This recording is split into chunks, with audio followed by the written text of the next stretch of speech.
Hello everyone, I am Amik Khan, currently pursuing LLB from Vivekanand College of Law Legal. Currently I am also legal intern at Lexis and Company Law Firm. So my presentation topic is bonded labor.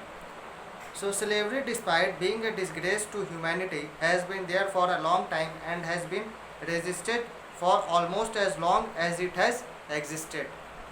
Though in India it never actually existed in the sense it is understood across the world, but it did exist for sure in some form. Not much research has gone into this area, but it is understood that unlike in the West, so far as slaves are concerned, Indians did not discriminate on the basis of caste, sex, or skin color. To them, the one conquered could made a slave.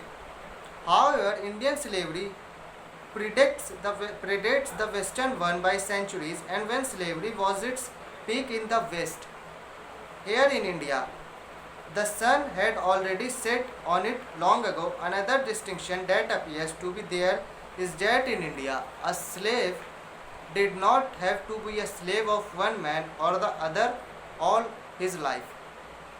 He could purchase his release by paying up. Surely a slave who works for no money would have no money to purchase his freedom.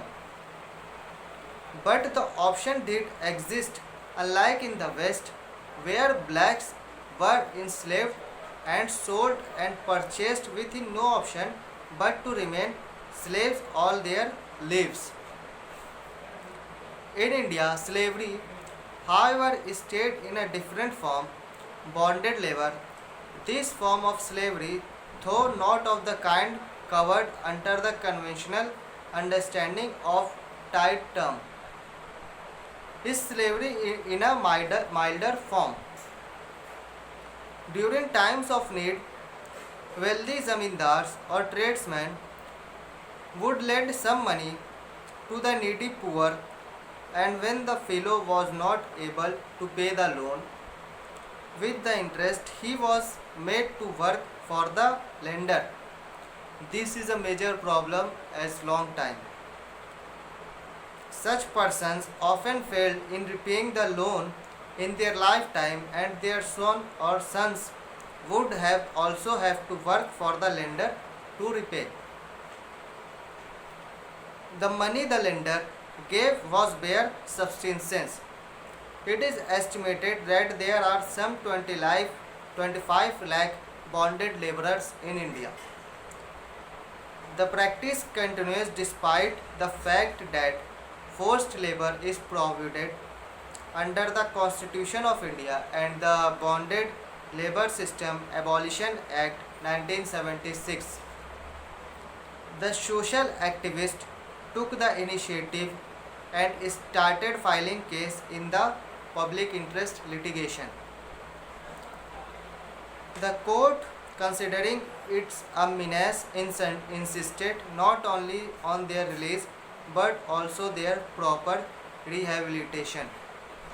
This causes a long time, like our some modern thinkers, some modern political thinkers like Raja Ram Mohan Roy, who also demanded the abolition of this oppressive zamindars and taxes, and abolition of taxes on where tax-free land. So this is a long time dispute in our India. In India we had faced the problems. So in the case Bandhua Mukti Morcha versus Union of India 6 and Neeraj Chaudhary versus State of Madhya Pradesh are the cases where the court directed the release of bonded laborers and their rehabilitation. So this is all about bonded laborers. If you have any question related to this topic, please mention in the comment box.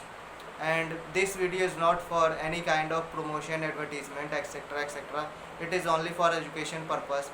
And please like this video and share this video and subscribe the Lexis and Company channel, or give their feedback relating to this video. Thank you and have a nice day.